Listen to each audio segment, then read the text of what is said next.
and Mexico too. No Leo, unfortunately, everybody, but Big Boss is still in the building. Yes, sir, but here we go, getting into game number 1. Dany versus Lucky the Plant versus the Wolf. We're gonna see how the big body of the Plant, obviously, Plant's not the most common character, but Lucky shows the power of the character, as well as, you know, other Plant mains such as like Astro Beat in the Carolina scene.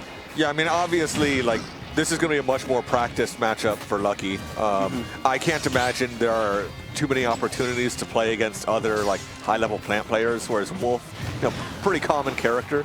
I mean, so we'll see if, like, they're able to, like, bridge any, you know, matchup knowledge. But Lucky's kind of going off right now. It seems like as time has gone on, Plant has sort of unfolded and bloomed into this, like, new sort of character as the tech is discovered by players like Lucky, that even things like there's footstool up B stuff, but still you can put a lot of shield pressure on any character the tools Piranha Plant has at their disposal. Meanwhile, the people looking at that tech aren't exactly the other people playing like Wolf and stuff. Yeah. You don't really know a lot of the tech that, you know, Lucky's gonna hit you with, because it's just such an uncommon character. Yeah, Plant tech typically stays in the garden. Yeah, Not many people venture into the Garden of Eden, if we'll call it that. So far, like cross up Nair to jab. I didn't know about that. Yeah. Like what? Huh?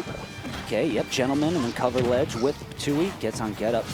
No. Oh my gosh! Me? Catch you with forward tilt. Was it up tilt or was that down tilt? Yeah. No, this is up tilt. Yeah. I think. Look, I'm not the most well-versed on Plant. I won't lie to you all. We're seeing a lot of things for the first time here too. Lucky's putting on a showcase. We'll find out, you know, what else is in his bag. But, you know, Dany is going to get their first stock off there. The tried and true, the classic rolling from ledge, up smash, just covers so many options for Wolf. And now it's like, still, Lucky survived to about like 160 on that first stock and already has Dany on their last.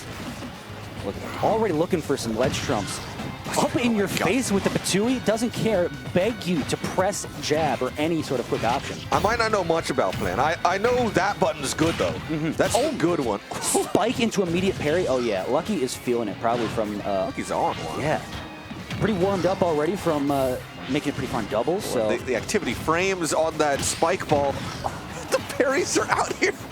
And it makes it so much more difficult to beat a Plant that can parry, because it's already a surprisingly heavy character. Surprisingly heavy, surprisingly decent out of shield options, right? Yeah. Like just spike ball out of shield, let alone everything else. That's almost got him. Oh my god! And even if you hit him while Patui's out, Patui stays active. So, but hey, don't speak too soon. Even at 139, Dany has plenty of rage to play with. I do like that conversion a lot. Able to realize, you know, the Nair was able to connect into that forward tilt.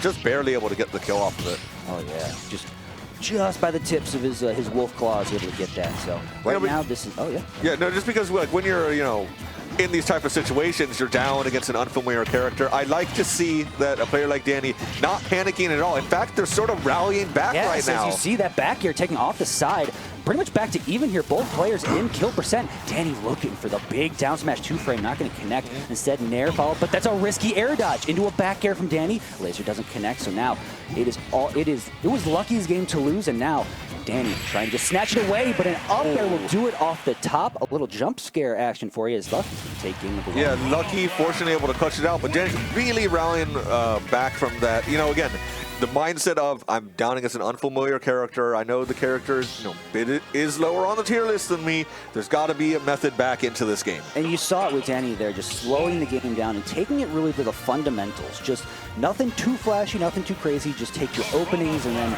from there, once Plant's in the air, land stuff like up air, forward air to just build that percent, and then a big a lot back of air. Deliberate actions there from Dany. Keeping it simple down the stretch. And deciding to go with what I like to call the I'm just going to play better strategy of running it back to the other stage. It's like, I don't need to switch the counter pick or anything. I'm just going to play better this time. And sometimes it works. I mean, and sometimes and they are in fact playing better right now. And hey, it's sort of the adaptations we saw towards the end of game number 1, and now Dany's just keeping it going into game number 2, as you already see. Already 64% on Lucky's second stock. Dany barely even touched sub 30% here, and keeping the momentum going, not letting Lucky breathe or even land. Yeah, block opportunity missed. Relentless, really. This is like a complete 180 from the first game, and you know. I'm trying to figure out like exactly what the Magic Space Jam water that they took was, because this is just such a far departure. I really want to know what their adaptation was. It must be a case of like, oh, you were playing too much into Lucky's game plan and letting Plant do Plant things. So now just take your time, slow it down, get some fundamentals, and start up so that way you can just play at your speed. Make Lucky play your game, not the other way around. Makes a whole lot of sense. And hey, really working out for them. Has not crossed 100. Oh yeah, oh, wow. That's a Plant up smash. That was a jump scare for sure. I was not ready for that to kill at 85. Crazy. It is such a strong move with a nice scoop hitbox as well. Patui off, and now, oh my gosh, Lucky?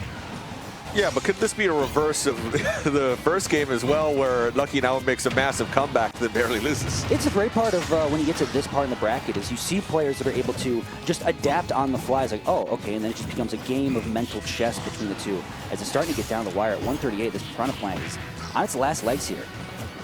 All right, so for Lucky though, I really think that they need to, their mindset now is, how do I get them to start playing my game again? The answer is that we're going to worry about that in the next game. Yeah, that running up, unfortunately, just gets up tilted. Chin checked with a big boot, centered blast zone. So we'll see if Lucky now wants to run back the play better strategy, or if they have a counter pick in mind. I'm sure there are some other stages that Piranha Plant benefits on. Scouting out small battlefield, maybe. Yeah, they're thinking about it. Lucky, looking at it. Yeah, okay. We're going small battlefield. And with the music counter pick, too. What's your music? This is very important. This is just as important as the stage. I don't know what kind of person you are. Tekken? All right, that's fine. All right, there we go. That's nice. Ooh, hit my theme song. Love some good Tekken music. I'm glad they put so much Tekken music in this game. I mean, it's all. I mean, Sakurai's office is just down the hallway from Harada's at Bandai Namco. Yep. Harada was like, "Here, I'll take all this." He's like, "Hey, I got all these CDs for you. Take them. I burned these for you myself."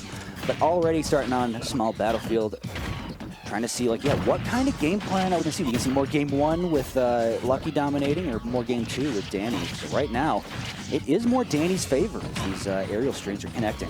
One thing I'm noticing is Dany's being a lot more patient on like a lot of actions that they were getting baited by before. Like they haven't really been getting hit by the spike ball as much. They've been waiting it out and then, you know, throwing out their punish. I definitely think it was a respect thing of not understanding the kind of power that Piranha Plant has, and obviously like that goes back to just how often somebody would play this matchup.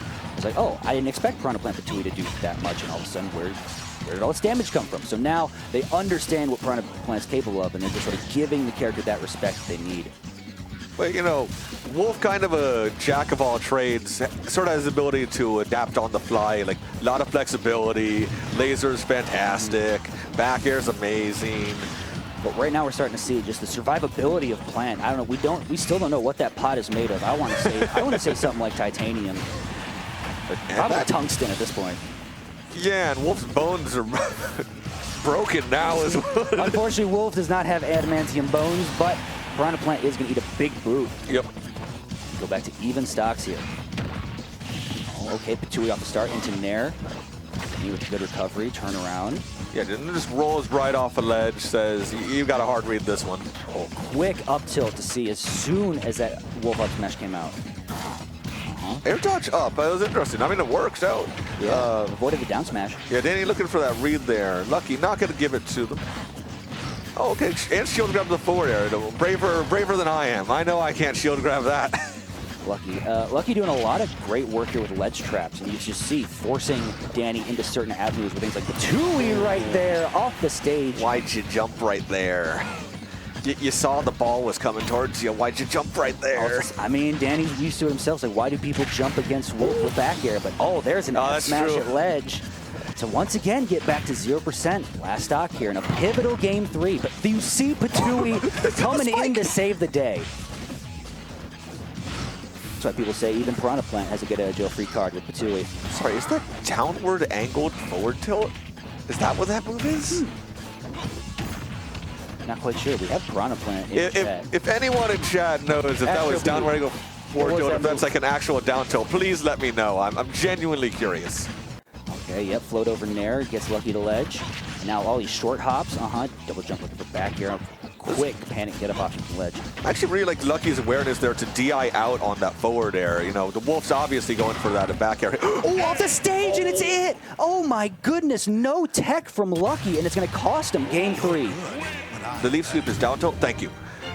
Yep, unfortunate there for Lucky. You know, really good pressure there at the end, but you know, Dany kept it composed and was able to actually take it out. Got the hit from that up B, held down a little bit just so it would scope out the plant. And yeah, good. Impeccable angle from Dany. Yep, wasn't quite ready for it. Could have actually teched the edge there, but it's fine. Now we're getting into game 4. And Lucky's entering the, doing more of the just play better strat as we're going back into small battlefields thinking, hey, this is my stage counter pick. I can definitely win here. Another thing that we haven't seen much of from Dany as that's gone on is Reflector. Finally, now we see a bit of Patui, but crouching below Wolf Flash, that is knowing your hitbox. I think part of not using Reflector as much is it feels like it's easy to maybe bait out. Yeah. Also, the spots where Lucky is throwing out, you know, that good old spike ball, it's sort of on moments where you're either getting up or like in the back end of an animation or something. Oh, but that's going to be a boot to the face. A rough start for game 4 for Lucky is now to try and make up, the difference against Dany. As Dany at ledge gets a down smash, sends the wrong direction, but now you can ledge trap on the other side. Last you can get hit by back air there, forward air. Another up there, these aerial strings coming up big, but then just reset to neutral. Oh, what a catch from center stage. That's full extension on that down B. Yep, should have tried to snuck that one in there. Dany sort of saw them tilting over, jumped a little bit to avoid it. Wrong decision, actually. All right, now we got a full tank of gas on Piranha plants. Yeah, and Dany had the neutral one for a second there, but once again, the active hitboxes of Patui helping save Lucky. Yep, up tilt, catches on platform. A good grab, though. Forcing the plant off stage. Oh, angling it to avoid the down smash. That's smart character knowledge from Lucky. Oh, yeah, just play patient there. Get the shield grab, get Lucky off stage. Now, Dany, you see, like in those cases, it's very safe to dish Reflector. Oh, catches the roll in with down smash, and there now Lucky on winner side stock. But immediately dies to get eaten. And that was actually a bit of bad DI from Lucky, though. And saw the angle with that down smash hit. That being said, it's now all tied up on last stock. Can Lucky, you know, bring this to a game 5 for our first set of the day? We'll see. It'll really set the tone for how Top 64 is going to go. Like, how even is it across the board? So far, we're seeing a lot of it. Now, falling there from Lucky. Patui gets out of jail free again. Only 20% difference between the two players. It's a really interesting option. Run up spike ball. What are we doing here? I think it really is just because if Dany hits plant, either jumps over, gets hit by spike ball, or hits plant, the spike ball drops and lands on anyway. So such a safe option either way. All right, take some damage for it, but is able to, you know, get the hit on Piranha plant there. Oh, going for a big back air. The dueling back air is in fact 0.3%. Oh, you now, yep, back air. You see Dany looking for that kill move, that finisher. That ledge. How is Dany going to make it? No, gets back air, and just like that, Dany takes it 3-1 over Lucky to move on. Yep, another boot, and Dany, no, I have to say, it was not looking good at the start of the set. Not good at all for them, but they really adapted hard to the matchup. Calmed down. Oh, there's the replay on that stock, of course. Unfortunate mistech, and still the roll-in down smash catch, that was huge. Trying to force center stage at the worst possible time. Now, this, I believe, fall through back air, trying to catch jump, and hands right on the pot. Yep, I mean, I will say, Wolf back air has been the bane of my existence for like 6 years. Yeah.